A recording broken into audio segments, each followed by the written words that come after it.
Existen ciclos y ritmos relacionados a diferentes escalas para el individuo, el planeta y el universo, como la niñez, la adolescencia y la madurez, el día y la noche, las fases de la luna, las estaciones y las eras del zodíaco.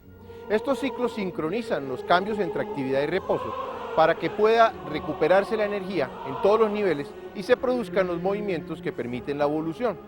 En uno de esos cambios de ciclo ocurrido hace aproximadamente 12.900 años, al finalizar la época glacial ocurrió el diluvio universal, cuando desapareció toda la civilización existente, la que hoy llamamos la Atlántida.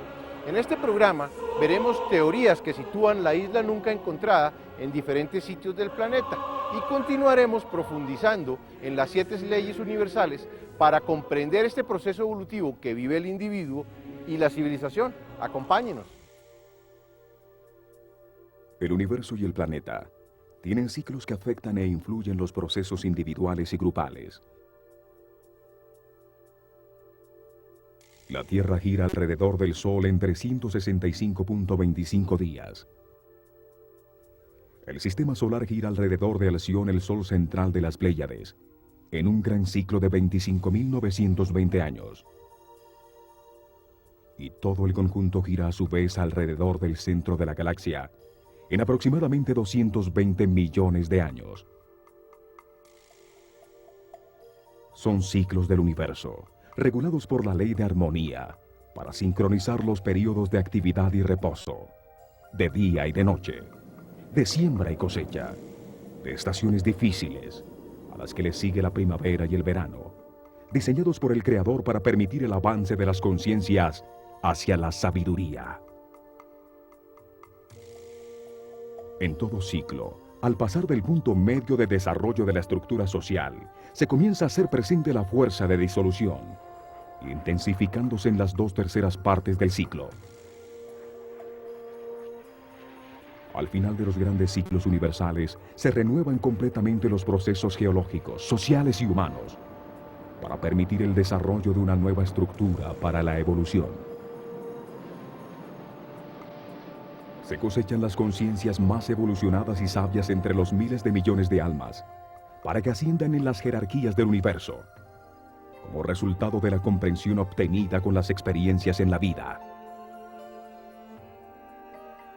Es un momento que los libros sagrados llaman el juicio final, cuando los seres humanos se autoclasifican y aparece la información y los elementos necesarios para el próximo ciclo. Todos los seres humanos van subiendo por cada uno de los niveles de aprendizaje correspondientes a cada una de las 7 leyes universales. Las civilizaciones crecen como niños y desarrollan características sociales, económicas, políticas y religiosas que definen las respuestas de los individuos y las maneras de aprender sobre el universo. Sin embargo, llega un momento en el que la estructura desarrollada se vuelve rígida. No permite los cambios que facilitan ese aprendizaje, ni las comprensiones necesarias para ascender en las jerarquías del universo. Por eso existen los grandes ciclos que renuevan la Tierra, permitiendo un nuevo desarrollo social por otro período igual. Lo importante no es la civilización o su estructura, sino la conciencia individual en su eterno desarrollo, adquiriendo sabiduría para ascender en las jerarquías del universo hacia Dios. Se puede decir que la civilización es el cuerpo que contiene la personalidad temporal de toda la humanidad en su proceso de comprensión del universo y evolución espiritual. Estos grandes ciclos producen eventos magnéticos a escala de toda la humanidad, que sacuden el planeta y generan cambios como el diluvio que produjo la desaparición de la civilización atlante, para dar paso al nuevo ciclo de la actual civilización que llamaremos Aria.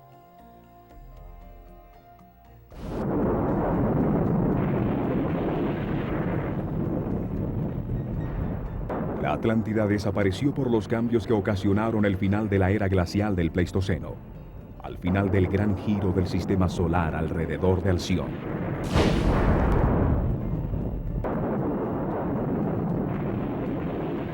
Ese gran ciclo conocido como la precesión de los equinoccios.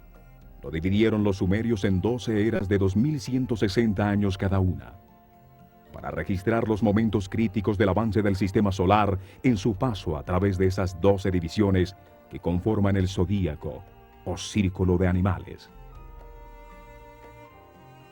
En estos momentos, el sistema solar se encuentra al final de la era de Piscis, a punto de entrar en la nueva era de Acuario, casi en la mitad del recorrido del nuevo tiempo contado a partir del diluvio universal y la desaparición atlante. La civilización aria actual está saliendo de 12.960 años de oscuridad en el amanecer de la galaxia, en un momento de transformación que comienza a producir una nueva era de armonía y paz, que tendrá los próximos 12.960 años de florecimiento. Un ciclo como el día y la noche, en una escala mayor que produce las transformaciones necesarias para permitir la evolución del hombre y la humanidad como un todo. La humanidad atlante también vivió ese gran ciclo de 25.920 años, la primera mitad de ese ciclo en la noche de la galaxia, la segunda mitad floreciendo cerca a la luz. En cada gran ciclo, la civilización tiene 3 períodos. Inicialmente, la mayoría de los sobrevivientes del cataclismo con el que terminó el ciclo anterior están perdidos en la oscuridad. Son como un agujero negro absorbente. Solo existe la lamentación de lo perdido. Emanan solo luz negra de sí mismos. Pero con el tiempo, se sobreponen y gestan una organización primitiva. En una segunda etapa, maestros con conocimientos, sabiduría y niveles superiores de conciencia, que sobrevivieron el cataclismo, o guías que pertenecen a las jerarquías superiores del universo, traen la luz de los conocimientos que permiten el establecimiento de las estructuras básicas sociales. Así aparecen civilizaciones guiadas por seres superiores como Thoth, el Atlante, quien desarrolló las ciencias y la escritura de los egipcios, o Anu y Enki, que guiaron a los sumerios. Los individuos más avanzados de la civilización actual recibieron el conocimiento del ciclo anterior atlante, convirtiéndolo en la base de la nueva estructura.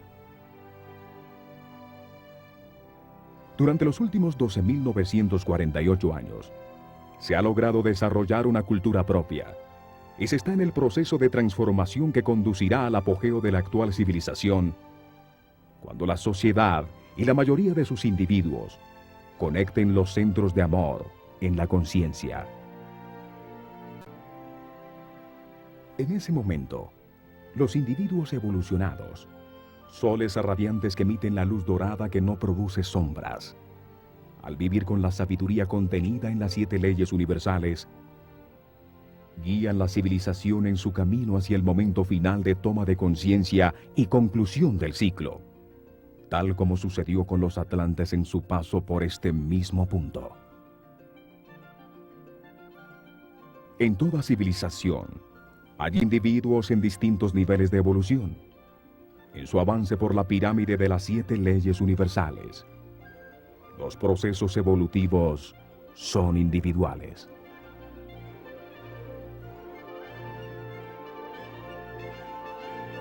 Hace 13.000 años, la Atlántida existió en la isla que describe Platón en el centro del Atlántico, y su cultura se extendió por toda la zona tropical del planeta, en todos los continentes.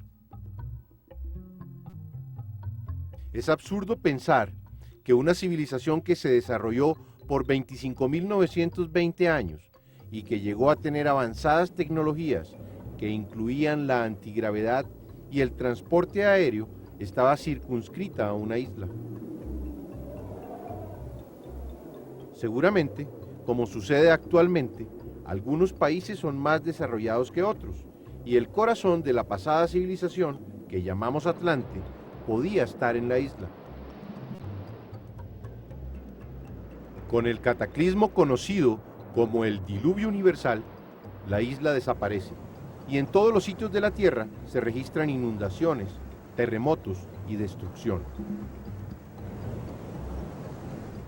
Los libros sagrados de casi todas las culturas registran el desastre que hundió bajo las aguas el dorado reino de una civilización con avanzada tecnología, precipitando a la barbarie a la mayoría de sus sobrevivientes. Las Islas Doradas hindúes, la Península Dorada griega, el Aya de los argonautas, el Dorado americano, la Casa de Apsu de las tradiciones babilonias, Yima, la fortaleza subterránea de los persas, el Atala de los hindúes y el Tulapanchiconautlán, Tulán o Aztlán de los mayas. El llamado Códice Dresde de los mayas ilustra un eclipse anular de sol y una serpiente en el cielo que derrama torrentes de agua por la boca. El cielo se acercó a la tierra y todo pereció en un día, hasta las montañas desaparecieron bajo el agua.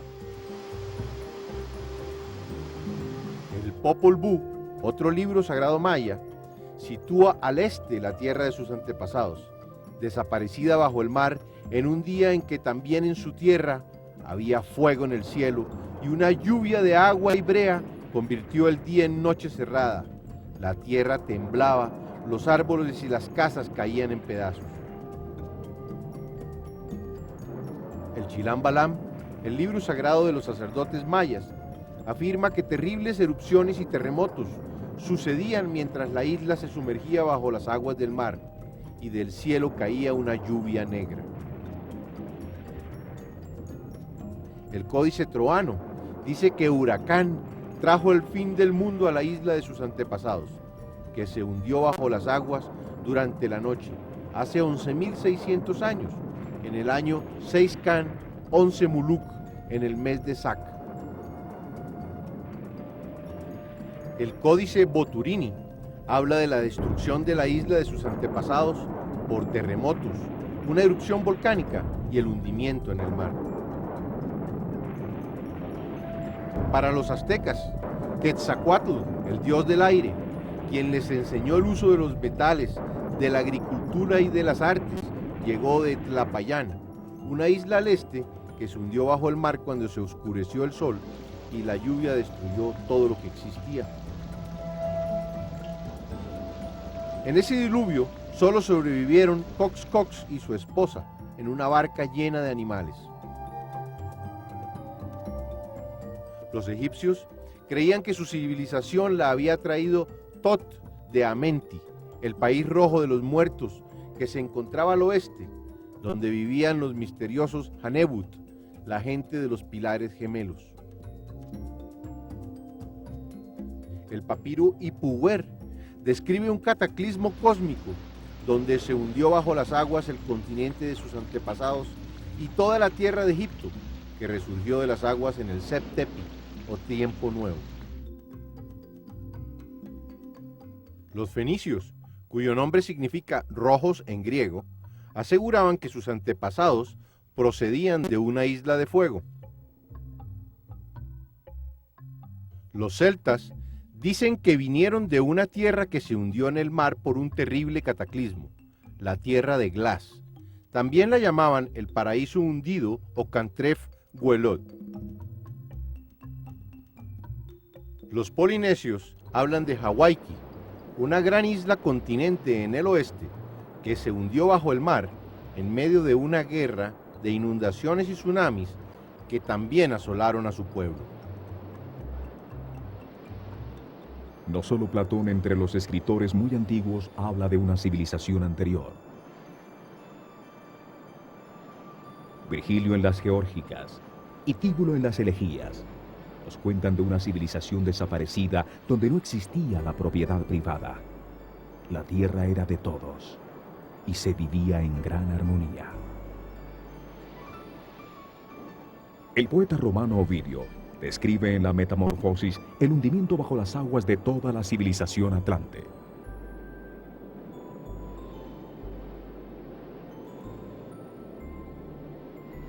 Había antaño tanta maldad sobre la tierra que la justicia voló a los cielos y el rey de los dioses decidió exterminar la raza de los hombres.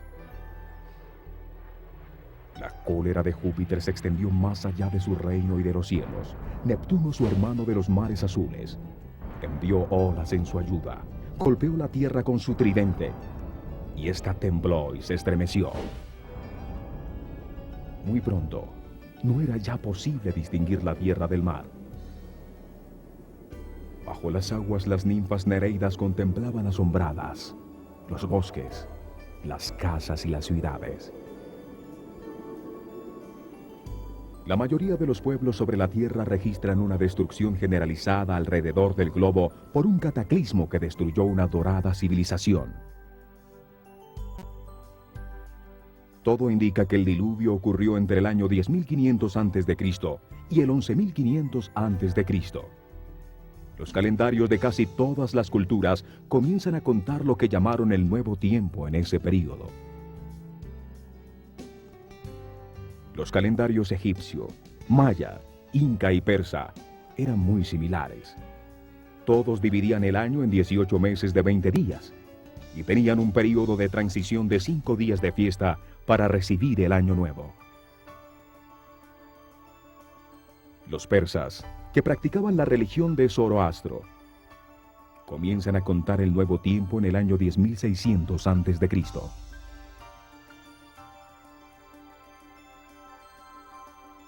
El zodíaco egipcio de Dendera comienza a contar el nuevo tiempo cuando la constelación de Leo se encuentra en el equinoccio de primavera, fecha que, de acuerdo a la precesión de los equinoccios, corresponde al 10.936 a.C. El calendario asirio tiene su fecha inicial en el año 11.542 a.C. Los mayas cuentan en ciclos de 2.560 años. En el comienzo de los tiempos, en el 3113 a.C., habían transcurrido 3 siglos, o sea, 7.680 años, lo que nos lleva al 10.793 a.C. Los científicos actuales confirman que el clima sobre la Tierra cambió súbitamente hace 12.500 años, terminando la era glacial con la aparición de una corriente cálida hacia el año 10.500 a.C. y una inusitada actividad del Sol. Estudios sobre la geomorfología de las costas encontraron que aproximadamente en el año 10.500 a.C., el nivel del mar en todo el mundo subió entre 100 y 150 metros hasta su nivel actual, debido al derretimiento de los glaciales que cubrían gran parte de los continentes. En solo 100 años, la temperatura promedio del planeta subió 20 grados, finalizando la edad de hielo del Pleistoceno. Los continentes cambiaron de forma al derretirse la masa de hielo que liberó la presión isostática sobre la corteza de la Tierra, produciendo nuevas montañas y fuertes movimientos en las placas tectónicas. Esto produjo la extinción de muchos mamíferos, el cambio de la forma de los continentes y el hundimiento de la Atlántida. El investigador Zecharia Sitchin se basa en tabletas sumerias para afirmar que el final de la era glacial del Pleistoceno y el diluvio sucedieron entre el 10.500 y el 11.000 a.C. Las tabletas de barro con escritura cuneiforme sumeria cuentan que existe otro planeta llamado por ellos Nibiru, o el planeta que se cruza con la Tierra, que tiene una órbita alrededor del Sol de 3.600 años o un zar, y que fue el que causó el cataclismo. El cruce cercano a la órbita de la Tierra de Nibiru, el planeta no reconocido, con su campo magnético y fuerza gravitacional, desestabilizó la Tierra moviendo su eje de giro. En ese momento, el clima del planeta cambiaba. La temperatura promedio había subido 20 grados en solo 100 años. Los glaciares existentes en todos los continentes y los hielos de los polos se encontraban bastante sueltos. Al moverse el globo, el bloque continental de hielo suelto cae al mar, provocando una ola gigantesca, un tsunami de cientos de metros de alto que penetró miles de kilómetros, destruyendo todas las ciudades existentes y devastando todos los continentes. El movimiento de las capas tectónicas provocó un terremoto global, la explosión de todos los volcanes, enormes evaporaciones de agua y tormentas. Miles de kilómetros cúbicos de polvo oscurecieron el cielo, produciendo un efecto de invernadero que no dejó escapar el calor, aumentando la temperatura, terminando de derretir los glaciares y sumergiendo continentes. Así se hundió la Atlántida.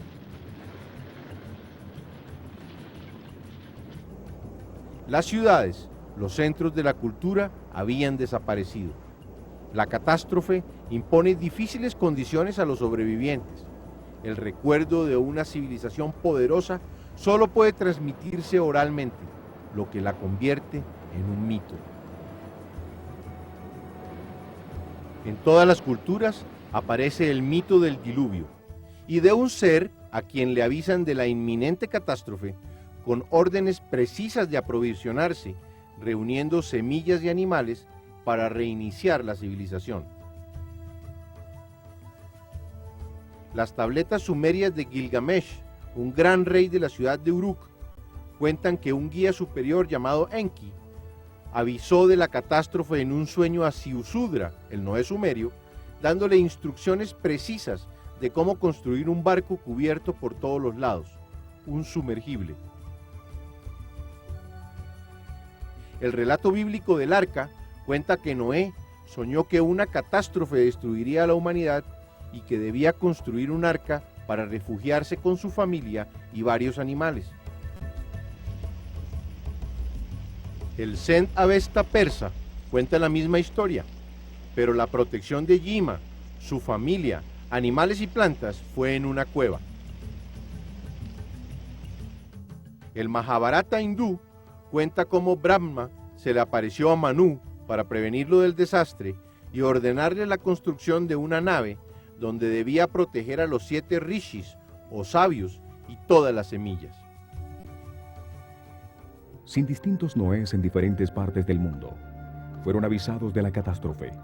Esta debía tener origen en el sistema solar y se podía precisar el momento en que iba a suceder. Al destruirse la civilización, la humanidad sobreviviente sufre un retroceso y queda en un estado de barbarie. Todos los pueblos describen seres extraordinarios con grandes conocimientos, llegados de una isla desaparecida, que organizaron su estructura social y trajeron la tecnología. Enki y Anu, que organizaron a los sumerios. Tod, a los egipcios. Quetzalcóatl, que venía de Aztlán. Viracocha, que llegó del norte a las tierras incas. Los imperios aztecas, mayas e incas fueron destruidos fácilmente por un puñado de conquistadores, por estar esperando el regreso de sus guías iniciales. Seres altos, blancos y barbudos que venían del país del sol naciente. Se puede afirmar que la civilización que llamamos la Atlántida desapareció con un cataclismo mundial. En el cambio ocurrido entre la era de Virgo a Leo, aproximadamente en el año 10.936 a.C.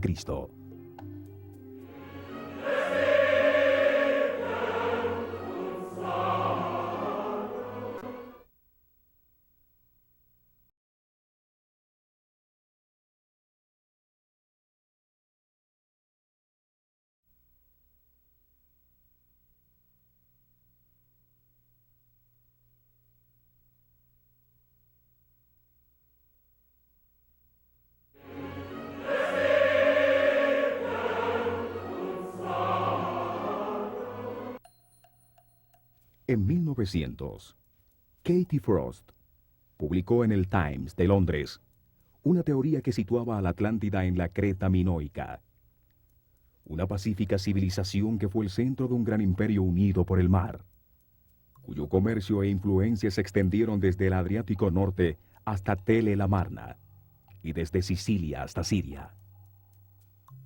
Argumentó que su capital Nosos y las ciudades aliadas fueron destruidas cuando estaban más seguras y fuertes, como si todo el reino hubiera sido barrido por el mar, dando lugar a la leyenda de la Atlántida. La teoría fue retomada por los arqueólogos griegos Ángelos Galanópulos y Espíriton Marinatos, quienes sitúan la destrucción en el año 1470 a.C., cuando explotó el volcán de Tera, que destruyó la isla de Santorini.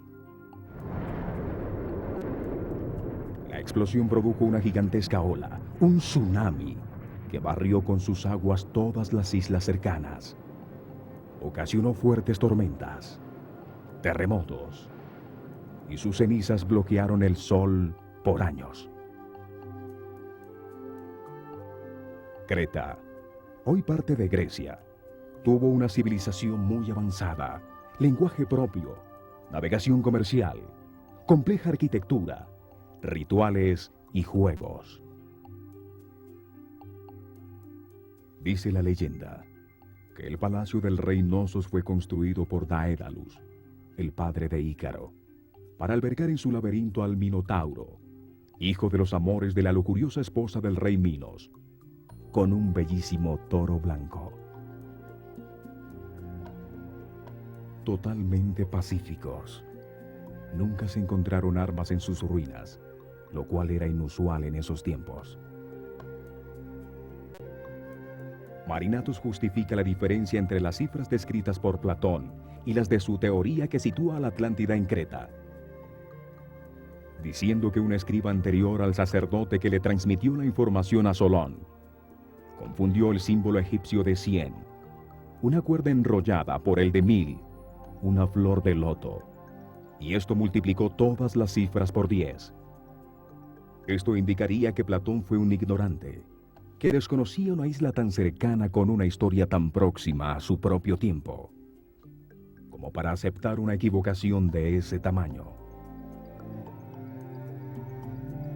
Sin embargo, la equivocación va más allá de las cifras, pues Creta no está localizada después de los pilares de Hércules, al este del Mediterráneo, ni tenía canales de irrigación, ni elefantes, ni clima tropical, y su vegetación tenía cocos y piñas, tal como describe Platón que había en la Atlántida. La destrucción de Creta sucedió apenas 900 años antes de Solón, no 9000 como dice Platón que sucedió en la Atlántida. No dejaron construcciones megalíticas, ni la isla se hundió bajo el mar. Lo único que coincide fue que en su destrucción hubo volcanes activos, terremotos y tsunamis. Enunciada por Charles Hapgood con el apoyo de Einstein, otra teoría sitúa a la Atlántida sepultada bajo el hielo en la Antártida, argumentando que el Polo Sur estuvo antes en la zona tropical del planeta. Hapgood afirma que el océano Atlántico lo forman todas las aguas de los mares del mundo y que en su centro se encontraba la Antártida. La teoría se desarrolló cuando se encontraron miles de mamuts congelados en Siberia, con hierbas en su estómago, sus colmillos en perfecto estado, lo que indicaría que debieron morir súbitamente ahogados. Pruebas de carbono sitúan el suceso en el año 10.700 a.C. Hapgood afirma que la corteza terrestre que flota sobre un semilíquido de magma se desplazó sobre el núcleo sólido del planeta, girando suelta como la piel de una mandarina debido a la acumulación paulatina de hielo en los polos. La teoría afirma que llega un momento en que el gran peso de hielo acumulado desbalancea el planeta y hace girar toda la corteza, cambiando de lugar el trópico con los polos. Esto haría que la Antártida, una isla que se encontraba en el trópico, se desplazara al actual Polo Sur, congelándose bruscamente su clima, mientras Norteamérica, que había estado en el polo, se descongelaba. Sin embargo, los estudios geológicos demuestran que las capas de hielo se extendieron al máximo durante la era glacial y luego se replegaron por el calentamiento, pero no se formaron nuevas capas en otros sitios. Los bosques ecuatoriales, como los del Amazonas, África e Indonesia, han existido allí hace millones de años, desarrollando gradualmente su enorme variedad de especies, y ningún cambio en el eje de giro los ha congelado o desplazado. El polo magnético ha cambiado varias veces con las edades geológicas de la Tierra, pero esto no altera fundamentalmente la vida sobre la corteza terrestre. El polo celeste, determinado por el eje de giro de la Tierra con relación a la bóveda celeste, se sabe que varía levemente debido al movimiento de la precesión de los equinoccios, pero la conservación del movimiento angular convierte a la esfera terrestre en un gigantesco giróscopo que siempre ha tendido a mantener su eje de giro. Tampoco coincide esta teoría con el hecho narrado por Platón de que el continente se hundió totalmente en el mar, lo que nunca sucedió con la Antártida. Una hipótesis presentada en 1920 por el científico alemán Alfred Wegener y aceptada por la geología moderna, afirma que los continentes actuales son parte separada desde hace 160 millones de años de un único e inmenso supercontinente llamado Pangea. La ubicación de la gran isla Atlante desaparecida debe tomar en consideración la teoría de Wegener sobre el movimiento de los continentes. Su teoría afirma que los continentes y los océanos están sobre unas masivas placas llamadas tectónicas de roca basáltica, cuarzo y feldespato que forman la corteza terrestre. Su espesor fluctúa entre los 15 kilómetros bajo la profundidad de los océanos y los 200 kilómetros en los continentes, y flotan sobre un semilíquido de magma hirviente alrededor del núcleo sólido.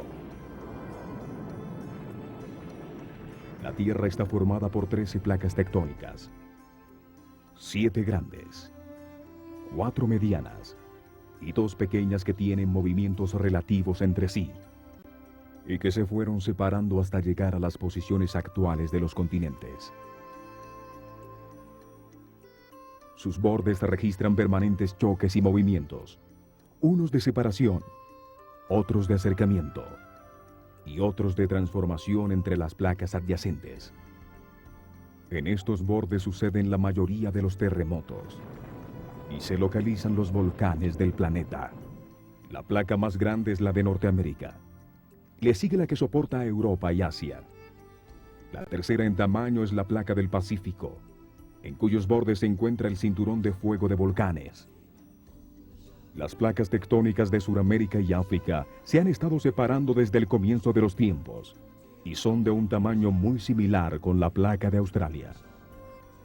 La última gran placa es la que soporta el continente de la Antártida en el polo sur del planeta.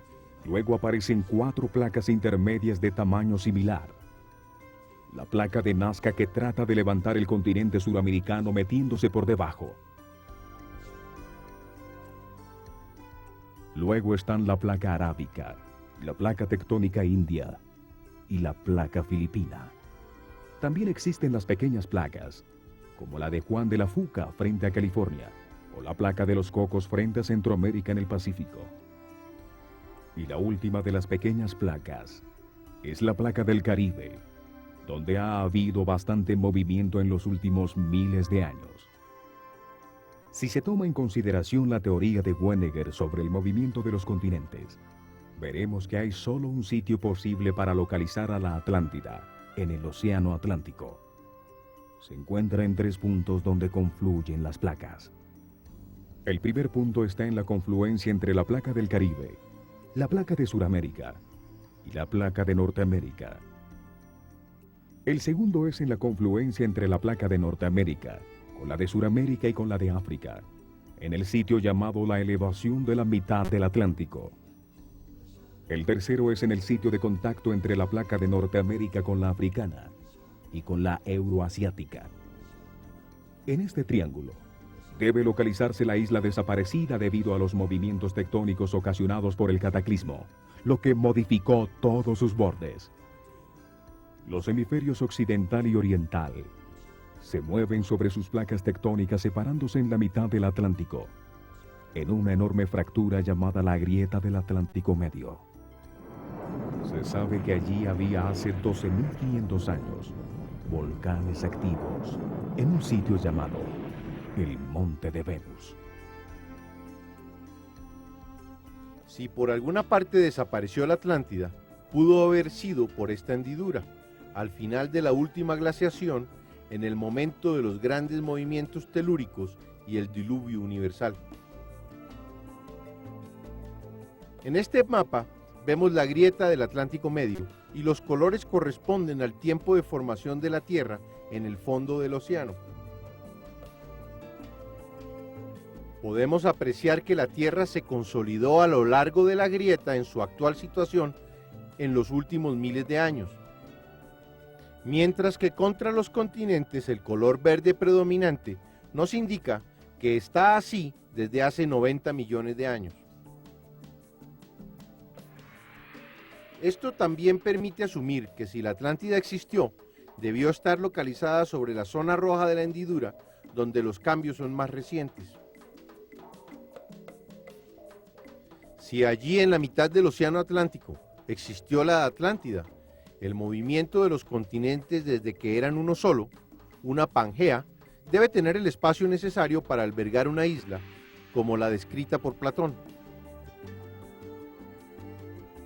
Se puede observar que la isla siempre tuvo el espacio necesario para existir, y que hace 150 millones de años puede haber formado parte del corazón de la Pangea. Quiere decir que puede haber existido una masa de tierra en la mitad del Atlántico sin reñir con la aceptada teoría de la separación de los continentes. Desde la aparición de la vida orgánica, la tierra y el agua han luchado por la supremacía. Continentes e islas se han hundido en el mar y muchas nuevas han surgido del fondo. Penínsulas se han convertido en islas al hundirse el cuello de tierra que las unía. Los bordes de los continentes e islas nunca han permanecido exactamente iguales, ni siquiera por una hora. Están eternamente cambiando. Los geólogos modernos, estudiando las capas y estratos en el planeta, saben que la tierra y el agua han cambiado de sitios repetidas veces.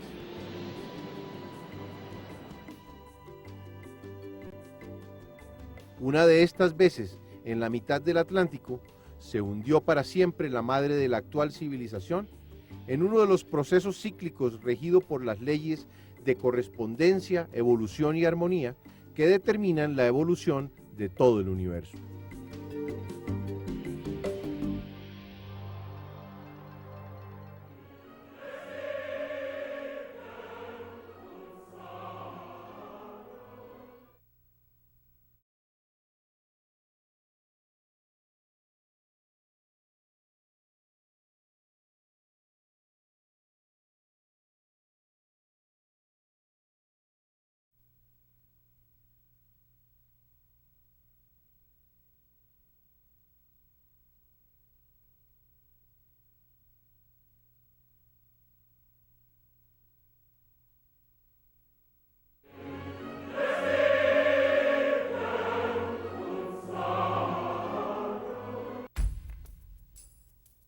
Los atlantes más evolucionados encontraron que la naturaleza no responde al azar, ni al capricho de un dios emocional, sino que está regulada por 7 leyes fundamentales que han existido desde siempre.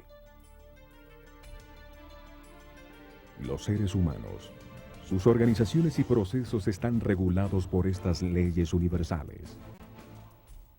Todo lo que sucede es ordenado por estas leyes. Todo lo que existe tiene un propósito perfecto. Los eventos que no entendemos como las enfermedades incurables, la violencia y el deterioro de la sociedad, no existen por casualidad, sino que están regulados por esas leyes. Conocer, entender y aceptar las leyes universales que rigen los procesos de la civilización permiten ver que cada ser humano es parte de un proceso de evolución universal. Un eslabón en la cadena que va desde lo más grande hasta lo más pequeño. Desde lo más sutil a lo más denso. Y que da sentido al pasado, explica el presente y permite encontrar una nueva dirección al porvenir.